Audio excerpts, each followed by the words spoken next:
안녕하세요. 알토체입니다.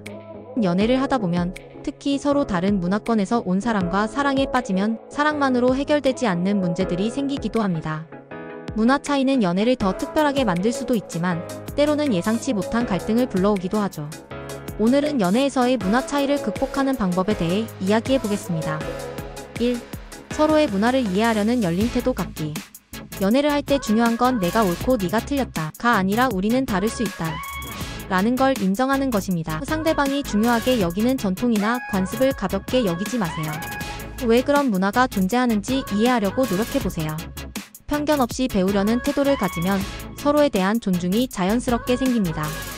예를 들어 당신이 미국에서 자란 사람이고 상대방이 한국에서 자란 사람이라면 연애 중 기념일을 챙기는 방식에 차이가 있을 수 있어요.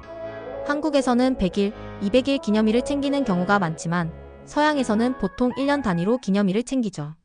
이런 차이를 이해하지 못하면 상대방이 섭섭함을 느낄 수도 있습니다. 그렇다면 어떻게 해야 할까요? 바로 우리만의 방식을 만들어가는 겁니다.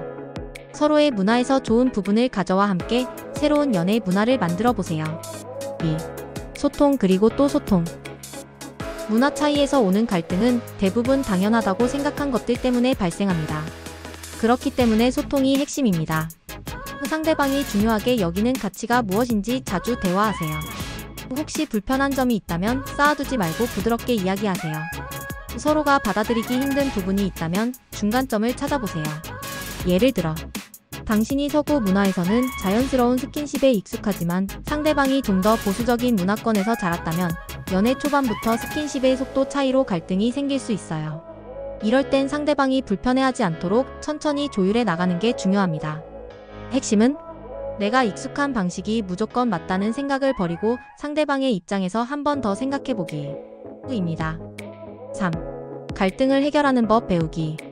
아무리 서로 사랑해도 문화 차이에서 오는 갈등은 한두 번쯤은 겪게 됩니다. 그럴 때 중요한 건 싸움이 아니라 해결하는 법을 배우는 것이죠. 감정적으로 반응하기보다는 상대의 입장을 먼저 들어보세요. 왜 그렇게 생각해? 라고 묻는 것만으로도 큰 오해를 풀 수 있습니다.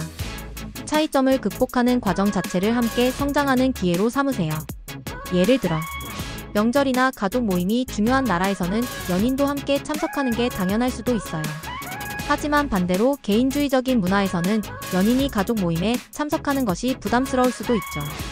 이런 문제를 미리 대화하고 조율하지 않으면 서운함이 쌓일 수 있습니다. 그래서 중요한 건 서로가 양보할 수 있는 부분은 무엇인지 이야기해보기. 한쪽이 무조건 맞추는 관계가 되면 결국 한 사람이 지치게 됩니다. 4. 문화 차이를 극복하는 법 실전 팁. 상대의 언어나 전통을 조금이라도 배우려고 노력해보세요. 상대방이 중요하게 생각하는 기념일이나 습관을 존중해주세요. 공통의 취미나 새로운 문화를 함께 경험하며 우리만의 문화를 만들어보세요. 예를 들면 서로의 나라 음식을 함께 요리해보기. 상대의 언어로 짧은 편지 써보기. 상대방이 자란 환경을 직접 경험해보기. 여행, 영상, 책 등. 이런 작은 노력들이 모이면 문화 차이가 문제가 아니라 더 특별한 연애를 만들어주는 요소가 될 수도 있습니다. 연애에서 가장 중요한 건 우리는 하나다 라는 생각이 아니라 우리는 다를 수 있다 라는 걸 인정하는 것입니다. 차이를 무시하면 오해가 쌓이고 차이를 인정하면 이해가 깊어집니다.